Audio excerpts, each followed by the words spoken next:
किसी को अच्छे अमल से दिली खुशी देना 1000 सजदे करने से बेहतर है। खूबसूरती चेहरे पर नहीं, ज़हन में होती है, जो इंसान को हसीन बना देती है। जिंदगी के महंगे सबक हमेशा सस्ते लोग ही सिखाते हैं। जरूरी नहीं कि हर ताल्लुक की वजह मोहब्बत हो, कुछ रिश्ते मोहब्बत से भी ऊंचा मुकाम रखते हैं। मियां बीवी में बेहतरीन ताल्लुक बराबरी की बुनियाद पर ही होता है। खासकर समझौता और कुर्बानियां दोनों तरफ से हों तो ही खुशगवार ताल्लुक परवान चढ़ता है। जिंदगी में सबसे जो अच्छा सबक होता है वो हम अपने आप से सीखते हैं, लेकिन उसके लिए हमें खुद मैदान में उतरना पड़ता है, खुद हिम्मत से आगे बढ़कर कुछ करना पड़ता है। हम कुछ अच्छा करेंगे, कुछ बुरा करेंगे, कुछ ठीक करेंगे, कुछ गलत करेंगे, कभी नीचे गिरेंगे, कभी आगे बढ़ेंगे, मगर ऐसे ज्यादा सीखेंगे। इसलिए आप जो कुछ भी करना चाहते हैं खुद करें, छोटे छोटे कदमों से आगे बढ़ेंगे, तभी आपको ज्यादा सच्ची और अच्छी कामयाबी मिलेगी। अक्सर औकात आपको वाकई ये ज़हन में रखकर कोई कदम उठाना पड़ता है, फैसला करना पड़ता है कि लोग क्या कहेंगे। ये इसलिए भी जरूरी होता है कि आपका वास्ता लोगों के साथ ही पड़ना होता है। किसी जंगल में तो रहते नहीं आप, लोग भी किसी वजह से ही कहते हैं। आपने इस वजह को चेक करना है, हो सकता है लोग वाकई ठीक कहते हों। घर के अंदर जिंदगी गुजारते हुए अपनी बीवी के साथ पुरवकार अंदाज में रहें। एक आदत कामद हजरात में ये भी देखी जाती है कि घर के अंदर जब आते हैं तो ना उन्हें उठने का तरीका, ना कपड़े पहनने का तरीका, गंदे बने फिरेंगे और समझेंगे कि बीवी को हमारे लिए ही संवरना चाहिए और हमें तो बीवी के लिए संवरने की कोई जरूरत ही नहीं। हमारे जिस्म से पसीने की बू आती रहे या गंदे कपड़े पहने रहें तो कोई बात नहीं।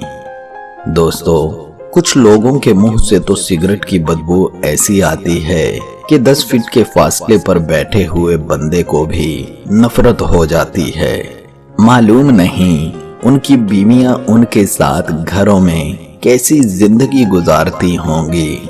खामद को चाहिए बीवी के सामने पुरवकार अंदाज में रहें। दोस्तों, अच्छी जिंदगी गुजारने के लिए छोटी छोटी बातों का ख्याल रखना जरूरी होता है, वरना तबीयतों के अंदर नफरतें आ जाती हैं। लिहाजा बीवी के सामने पुरवकार रहने की कोशिश कीजिए। आज तो घरों के अंदर पुरवकार रहने वाला सिलसिला खामद हजरात ने तो बिल्कुल ही छोड़ दिया है। हकीम तिरमिज़ी रहमतुल्लाह अलैह के बारे में आता है कि वो घर में बीवी के सामने नाक भी साफ नहीं करते थे, इसलिए कि जब कोई नाक साफ कर रहा होता है तो दूसरे को अजीब सा लगता है, ताकि उसके दिल में कोई मलाल ना आए। लिहाजा अब भी अपनी सफाई सुथराई को तरजीह देकर बीवी के सामने पुरवकार अंदाज में रहें। अल्लाह रब्बुल इज्जत अमल की तौफीक अता फरमाए, आमीन। कोई भी औरत ऐसी नहीं जिसका नेमल बदल कोई दूसरी औरत हो। एक ऐसी औरत जिसे आप छोड़ दें या उसे खो दें, आप वैसी कोई दूसरी ढूंढ ही नहीं सकते। आप उसकी जात को हजारों औरतों में तलाश करते रहें, आप अपनी जिंदगी गुजार देंगे, लेकिन फिर भी उस एक की गैर मौजूदगी को पूरा नहीं कर पाएंगे। बदकिस्मत है वो शोहर जो बीवी पर रोब जमाकर इज्जत करवाने के चक्कर में उसकी शरारतों और दिलनशी अदाओं से महरूम हो जाता है। हमारे यहाँ मुख्तसर अरसे के लिए एक दूसरे को बेवकूफ बनाने का नाम मोहब्बत है।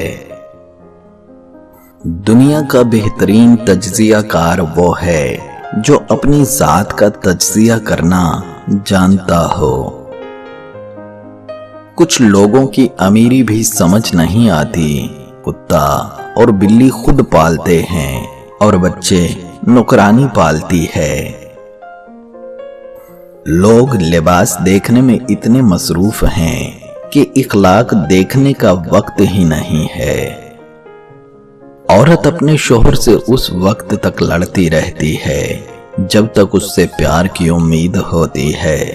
جب وہ امید ختم ہو جاتی ہے تو لڑنا اور ضد کرنا بند کر دیتی ہے۔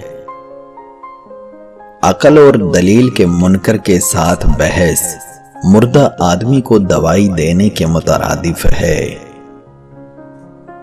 بہت سی شادی شدہ خواتین اپنے شوہر سے تنگ آ کر غیر مردوں کو اپنے حالات بتاتی ہیں اور وہ مرد موقع سے فائدہ اٹھا کر گھر تباہ کر دیتے ہیں۔ جو لکیریں نصیبوں پر لگ جائیں وہ انمٹ ہی ہوتی ہیں، ان کو مٹانے کے لیے کوئی ربڑ نہیں بنا، ان کی بدنمائی ساری زندگی برداشت کرنی پڑتی ہے۔ جیتنے والا ہمیشہ جیتنے پر توجہ دیتا ہے اور ہارنے والا ہمیشہ جیتنے والے پر توجہ دیتا ہے۔ زندگی کا سب سے زوردار تھپڑ بھروسہ مارتا ہے۔ ویرانوں میں ایک کشش ہوتی ہے مگر وہاں رہنا کوئی نہیں چاہتا۔ جیسے اجڑے ہوئے لوگوں کو جاننا ہر کوئی چاہتا ہے مگر اپنانا کوئی نہیں چاہتا۔ اگر رات کو سکون سے سونا چاہتے ہو تو دن کو دوسرے لوگوں کا سکون خراب نہ کرو۔ ہمیشہ ہر پہلو کو ذہن میں رکھ کر فیصلہ کرنا ہی ہمیں ذہنی اذیت سے دور رکھتا ہے۔